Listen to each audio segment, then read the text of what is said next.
Donc, salut tout le monde, je continue mes capsules sur les molécules avec carbone asymétrique. Celle que je me prête à faire présentement, c'est une capsule qui est la suite de la précédente indirectement, là, dans le sens que j'avais fait là, des exemples sur les molécules à deux carbones asymétriques, comme ceci, et j'ai montré là, en tout cas, j'ai tenté de montrer la différence entre un énantiomère et un diastéréoisomère là, par les différents types de molécules possibles qui sont qu'on peut faire avec une molécule à deux carbones asymétriques. Dans tout ça, il y a des particularités, puis il y en a plusieurs, là, dans le sens qu'on pourrait les regarder là, en détail tout au complet, mais c'est pas le but ici. Ce que je veux dire, c'est que dans votre volume, vous allez avoir des parties sur les composés qu'on appelle de type érythro, tréo et méso. Personnellement, le érythro et tréo, je les trouve, bon, c'est pas nécessaire de les regarder, là, mais le composé méso, c'est une particularité qui est différente, donc c'est peut-être plus intéressant de vous en parler. Et c'est une façon là, de qualifier des types de composés selon la configuration de leur carbone asymétrique. Je vais m'expliquer là naturellement en donnant un exemple. Je vais essayer de vous montrer ça le plus clairement possible. Un composé méso, vous allez voir, ça demande deux conditions. Et vous comprendrez donc que c'est un composé qui rentre plus dans les exceptions que dans la norme, là, parce que ça demande deux conditions particulières.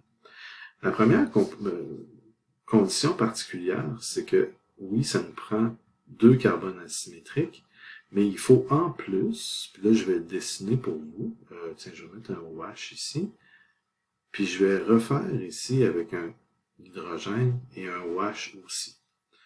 Donc, il faut que chaque carbone asymétrique, qui sont ceux-ci, possède les trois mêmes substituants. En fait, les quatre mêmes, c'est un peu ça l'idée. Donc, on appelle ça trois paires de substituants identiques.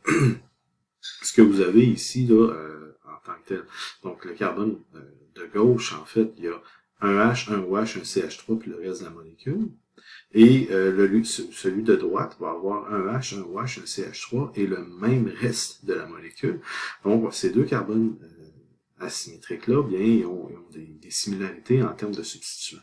Ça reste des carbones asymétriques, mais la particularité ici, c'est que, par exemple, j'ai mis deux OH, deux H et deux CH3, ce qu'on appelle trois paires de substituants identiques, qui est ici. Ça, c'est la première condition. La deuxième condition, elle va apparaître un petit peu plus bas parce que je vais commencer à vous montrer comment on analyse ce composé-là. On va faire le même type d'analyse, mais on va faire certains constats. Bien, on va avoir une condition additionnelle qui va apparaître à un moment donné, c'est la possibilité d'éclipser, c'est comme c'est écrit ici, là.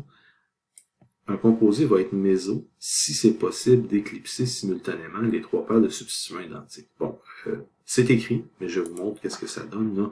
Avec des dessins, ça va être plus clair. Donc, comme j'ai fait avec mon exemple précédent, bien, je vais commencer à faire l'exemple avec des formules de Newman. Je me laisse volontairement un peu de place à gauche, là. Pourquoi ça apparaît? Donc, je me laisse volontairement un peu de place à gauche pour pouvoir faire un dessin additionnel. Vous allez voir.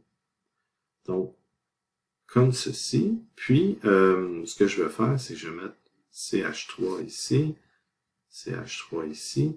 Je vais mettre OH là. Je vais mettre OH ici, puis H et H. Donc, on a ici une version possible de la molécule qui est ici. Puis, comme je vous le rappelle, la première version est souvent arbitraire. Okay? Après ça, c'est le reste là, qui est important. Puis comme je disais, une des façons de faire pour réussir à faire cette molécule-là, en fait toutes les molécules possibles, c'est de commencer par faire l'image miroir de notre dessin numéro 1. Donc, je vais vous dessiner ça, puis là peut-être vous vous dites, ouais, mais c'est quoi la différence avec ton autre exemple? Ça s'en vient. Okay?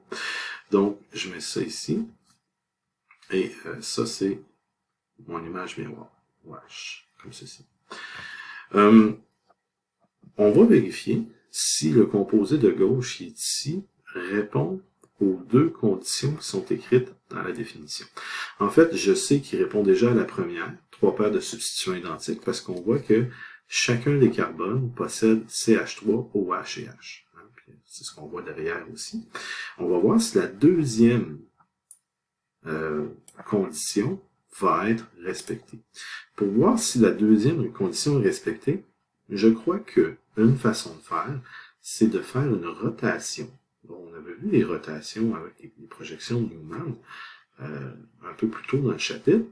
Oh, pardon, je le dessine pas correctement ici. Je vais recommencer mon dessin pour être certain de le faire correctement. Quand on a une rotation, bien, il faut juste faire attention de bien faire tourner les groupes au bon endroit. Là, ici, je dessine le carbone de devant pareil, et je vais faire tourner l'arrière pour essayer de coller, par exemple, les CH3 ensemble. Donc, si je prends le CH3 qui est en arrière ici, là, puis que je fais faire une rotation de 180 degrés pour l'amener ici. Donc, là, ici, je viens d'éclipser les CH3 ensemble. C'est la suite qu'il faut être bien attentif. Là. Si j'ai fait une rotation de 180 du CH3 pour qu'il s'en aille en haut, je ne sais pas si vous voyez que le OH qui est ici, si je le fais à 180 degrés, il va s'en venir vis-à-vis le H qui est en face ici. Donc le OH derrière est maintenant rendu à cet endroit-là. Et de l'autre côté, on va avoir, je vais le dessiner comme ça ici, on va avoir un H qui s'est placé vis-à-vis le OH. Donc je vais juste redessiner celui-là correctement pour que ça ait aucune ambiguïté. Donc, vous voyez ici que, en fait, la molécule qui est là et celle de gauche là, sont pareilles. La seule chose que j'ai fait, c'est une rotation du carbone arrière. Bien, la molécule qui est ici ne respecte pas la deuxième condition. C'est que je peux éclipser les CH3, mais je peux pas éclipser les OH ensemble. Donc, c'est ça le but quand on dit éclipser simultanément, c'est qu'il faudrait que les deux OH soient vis-à-vis, puis que les deux H soient vis-à-vis ici, en même temps que les deux CH3 soient éclipsés. Ça veut dire que ce composé-là n'est pas un composé méso. C'est un composé, c'est un des diastéréoséments possibles, c'est avec deux carbones asymétriques, mais ce n'est pas la version méso de cette molécule-là. Je vais faire le même exercice ici à droite, comme quoi je vais redessiner, comme j'ai fait de l'autre côté, le carbone de devant, en disant CH3, en disant OH de ce côté-ci, puis en disant H de ce côté-là. Et je vais faire le même jeu, je vais faire la rotation de 180 degrés pour amener le CH3 vis-à-vis son copain identique en haut. Donc là, ici, on voit que les deux CH3 sont éclipsé, mais vous allez vous rendre compte, là, en fait, vu que c'est l'image miroir, le résultat est le même et inversé, là, que ici, encore une fois, je ne pourrais pas prendre le OH, ben, je vais le prendre, je vais l'amener ici, puis il va être vis-à-vis le H, en fait. Donc, en le faisant tourner, le OH va être rendu ici, puis en faisant tourner, le H va être rendu ici. Donc, encore une fois, j'ai ici une paire d'énantiomères, en fait, là, c'est des images miroirs complètes, qui ne sont pas de méso, car ces molécules-là ne respectent pas les deux conditions pour être méso. Ils respectent une des deux conditions. La première, qui est d'avoir trois paires de substituants identiques. La deuxième, c'est que ce n'est pas éclipsé de façon simultanée. Bon, vous comprendrez bien que il y a moyen, ensuite de ça, en faisant le reste du processus, qui est en fait le même que je vous ai montré à la capsule précédente, si je redessine la molécule numéro 3, ici, si vous vous souvenez du processus, c'est on en fait une, on fait son image miroir. Puis ensuite de ça, bien, moi, ce que je fais, je laisse le carbone de devant pareil, mais je vais inverser deux substituants du carbone de derrière. Ce qui me donne ceci. Puis déjà, je vais vous donner tout de suite un indice. Un composé méso, on le reconnaît rapidement quand il est décalé comme ça, quand les groupements qui sont face à face sont identiques. Donc, si vous voyez CH3, CH3, OH, OH, puis H et H comme ça, ils vont être éclipsables. Parce que quand je vais faire ma rotation, je vais refaire le même jeu qui est ici. Puis là, je fais le cercle. Là, je dis j'ai CH3 ici. Puis là, il ne faut pas que je me trompe. Il faut que je mette H ici. OH à cet endroit-là. Si je fais tourner, puis j'amène mon CH3 derrière, là, je viens d'éclipser les CH3, bien, le OH qui est ici, si je lui donne 180 degrés, va aller vis-à-vis son copain identique. Donc, il va aller s'éclipser simultanément avec le OH de l'autre côté, et ça va être la même chose pour le H qui est ici. Nous avons donc les deux conditions réunies ici. Okay? Et donc, autrement dit, trois paires de substituants identiques, ça c'était correct, et on a en plus le fait que les substituants s'éclipsent simultanément. Donc, ça veut dire qu'ils sont vis-à-vis leurs jumeaux, en même temps, les trois à la fois. Ce composé-là est un composé méso. Et seulement celui-ci. Okay? Parce qu'il répond aux deux conditions. Je vous rappelle qu'en haut, il y a une des deux conditions, mais ce ne sont pas des composés méso. Et la particularité, c'est que quand on fait l'image miroir ici, puis je vais la faire, mais en fait, on pourrait même ne pas la faire, c'est qu'on va se rendre compte que l'image miroir du composé méso, que je vais redessiner comme ceci correctement, là, faut pas que je me trompe, H, et on va avoir un OH ici, un H ici, puis je fais la rotation, donc la fameuse rotation avec le CH3, donc je mets le CH3 ici, il y a un OH à cet endroit-là, un H ici, puis là quand ça tourne, ben, le CH3 s'en vient à cet endroit-là, je vais avoir un OH qui vient s'éclipser, et on va avoir un H qui vient s'éclipser ici.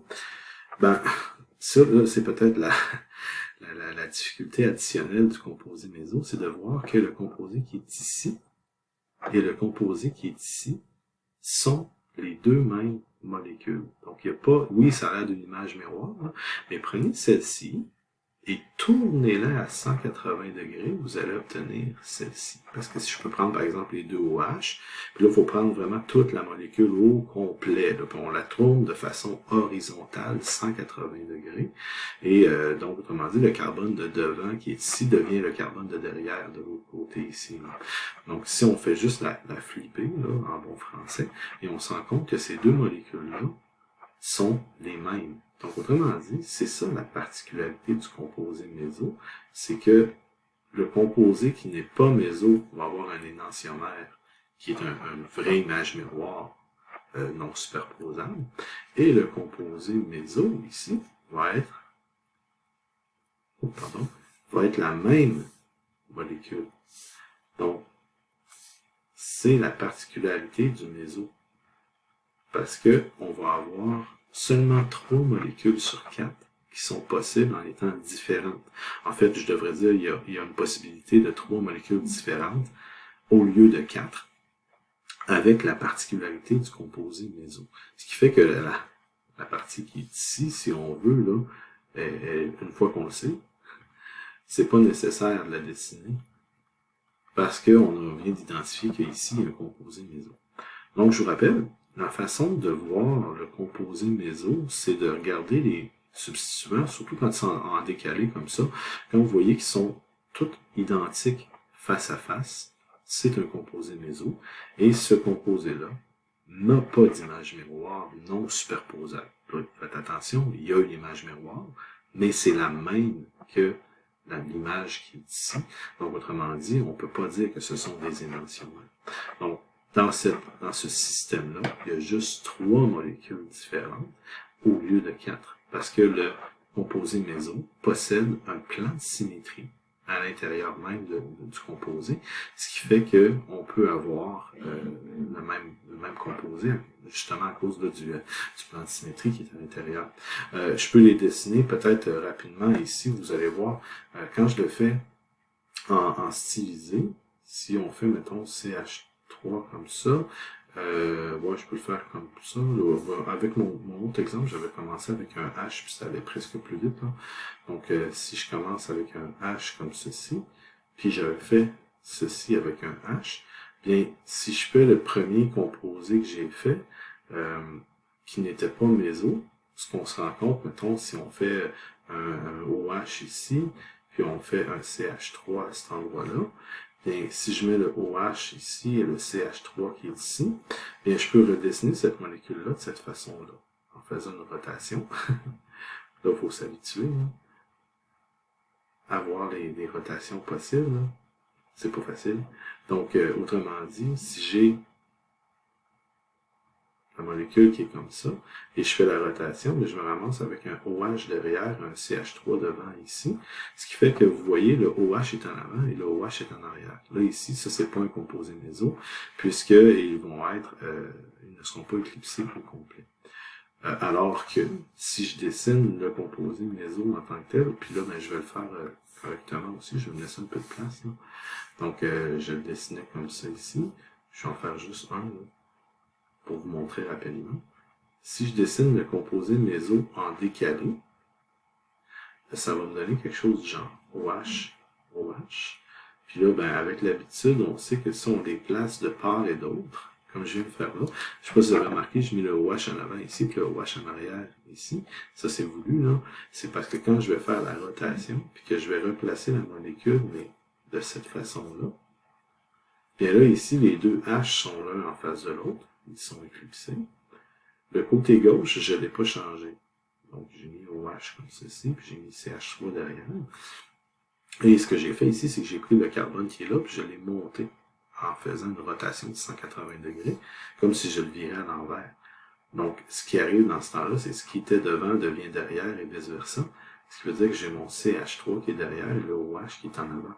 Donc, à ce moment-là, on voit que les deux CH3 sont derrière, puis je ne mettrai pas de flèche parce que ça va être trop lourd, hein, mais on voit que les deux OH aussi sont éclipsés devant. Donc, celui-ci, il est méso.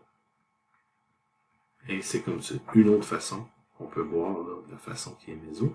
Et si je fais l'image miroir de celle qui est au bout ici, vous allez voir que c'est l'équivalent de simplement, entre guillemets, parce que c'est jamais simple là, quand on n'est pas habitué.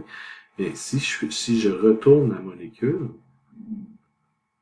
bien ça va me donner le suivant. Tu sais, je prends celle-ci, puis je la fais tourner complètement comme ça, gauche-droite. Donc je l'inverse gauche-droite en la faisant tourner de 180 degrés. Bien ça va me donner les deux H restent comme ceci. Si je veux les numéroter, le H numéro 1 et le H numéro 2, ils sont ici. Et en tournant le H numéro 2 et le H numéro 1, ils sont rendus comme ça. Là. Donc, je les ai inversés gauche-droite. Puis en inversant gauche-droite, tout ce qui était devant devient derrière. Et tout ce qui est derrière devient devant. Donc, les deux CH3 reviennent devant comme ça.